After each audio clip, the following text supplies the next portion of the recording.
আসসালামু আলাইকুম ভিউয়ার্স। আমার ইউটিউবের একজন ফ্রেন্ডস আমারে কমেন্ট করছে যে এমডি আশাক মিয়া বলছে যে ফকলিফট কতটুকু ফাঁক থেকে চালাতে হয়।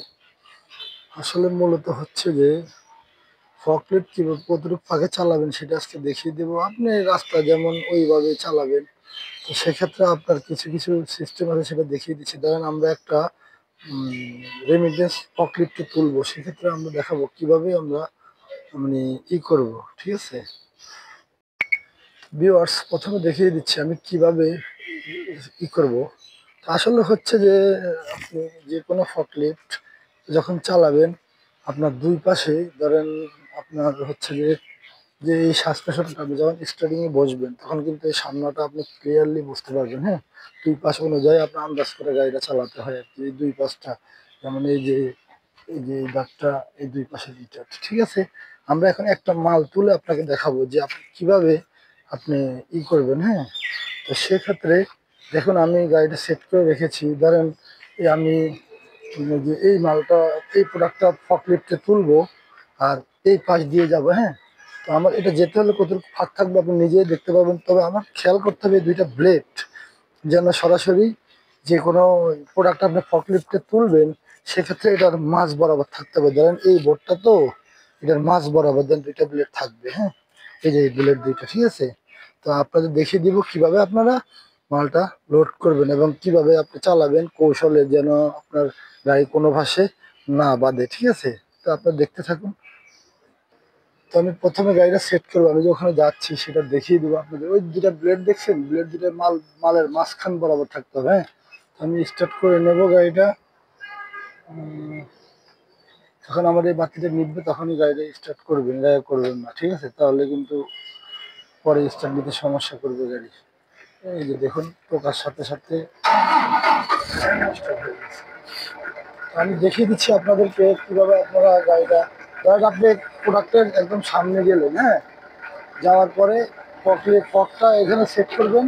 আর আপনার ডান পাশে বাম পাশেও দেখবেন যে কতটুকু গ্যাপ আছে। ঠিক আছে, এভাবে আস্তে আস্তে আপনি যাবেন। ঠিক আছে, এভাবে যাবেন, ফকটা একটু মাটিতে যেন না বাজে এবং আপনার যেন না হয়। হ্যাঁ, তো সেক্ষেত্রে দেখতে পাচ্ছেন এই যে দেখুন আমি কিন্তু বিষয়টা একদম সেট করে আপনাদেরকে ভালোভাবে বুঝিয়ে দিচ্ছি। হ্যাঁ, এখন আমি গাড়ি স্টার্টটা বন্ধ করে আপনাদেরকে দেখিয়ে দিচ্ছি যে কতটুকু গ্যাপ থাকে।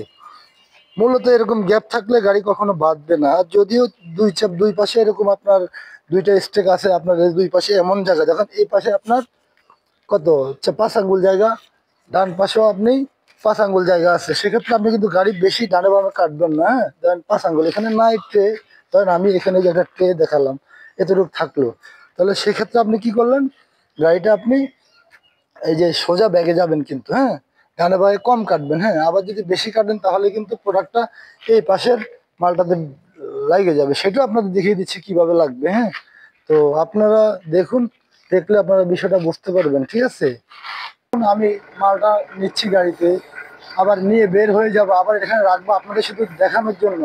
তো হাইড্রোলিক লিভারগুলি সবসময় আস্তে ধীরে ঠান্ডা মাথায় কাজ করবেন, একদম স্লোলি এগুলো ধরবেন। যখন কাজটা করবে তখন আস্তে ধীরে ধরবেন। তো আশা করি বুঝতে পারছেন। এই দেখুন আমি মালটা এখন নেব, এখন মালটা নিলাম। এখন যদি আমি সোজা যাই তাহলে কিন্তু কোথাও বাঁধবে না। এই যে কোন দিকে বেশি কাটবেন না, যতটুকু লাগে অল্প অল্প করে কাটবেন। হ্যাঁ, অল্প অল্প কাট যতটুকু লাগে, ঠিক আছে, সোজা বের হয়ে যাবে। ঠিক আছে, এখন আরেকটা জিনিস দেখে আপনাদেরকে, ধরেন আপনারা গাড়িটা যদি জাগাত কাটতে চান সেক্ষেত্রে কিন্তু বেজে যাবে। হ্যাঁ, এই যে আমি ফুল ডানে কাটলাম, এই যে এই পাশে বেজে গেছে, দেখছেন ওই পাশটা বেজে গেছে। হ্যাঁ, তো আমি সেটা করব না, আমি আবার আগে সাপেকে যাবো। ঠিক আছে, কারণ আমার ডান পাশেও জিনিস মাল, বাম পাশেও মাল, তো সেক্ষেত্রে আমি গাড়িটা বের করবো কিভাবে। ধরেন আমার এই পাশে সামনে এই কোনায় মাল, ওই পাশে মাল, আমি জায়গা কিন্তু ডানা গাড়িটা বেরোতে হবে। সেক্ষেত্রে আমি মালটা পুরো হাই করবো, এভাবে হাই করে ওই মালের উপরে উঠবো, তারপর আমি ফুল কাটবো। ধরেন এই যে আমি বের হয়ে গেলাম। ঠিক আছে, ঠিক আছে, দেখেন এই যে দেখুন, এই যে দেখুন আবার আমি মালটা ওখানে রেখে দেবো। হ্যাঁ, তো রেখা দেওয়ার জন্য আমার আবার ওইভাবে যেতে হবে, সোজা করে যেতে হবে। এই যে বামে কাটলাম আর গাড়িটা সোজা করলাম, এই সোজা করলাম, এই যে দেখুন,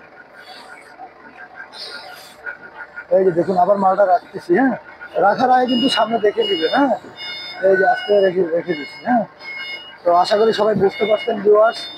তো ভিডিওটা যদি ভালো লাগে তাহলে ভিডিওটা লাইক কমেন্ট শেয়ার করে আমার পাশে থাকবেন, এবং আপনারা চেষ্টা করবেন যে আরো কিছু জানার জন্য আমাকে করবেন, কমেন্ট করবেন, আমাকে জানাবেন, তাহলে আমি আপনাদেরকে সবকিছু বলে দেব, ঠিক আছে?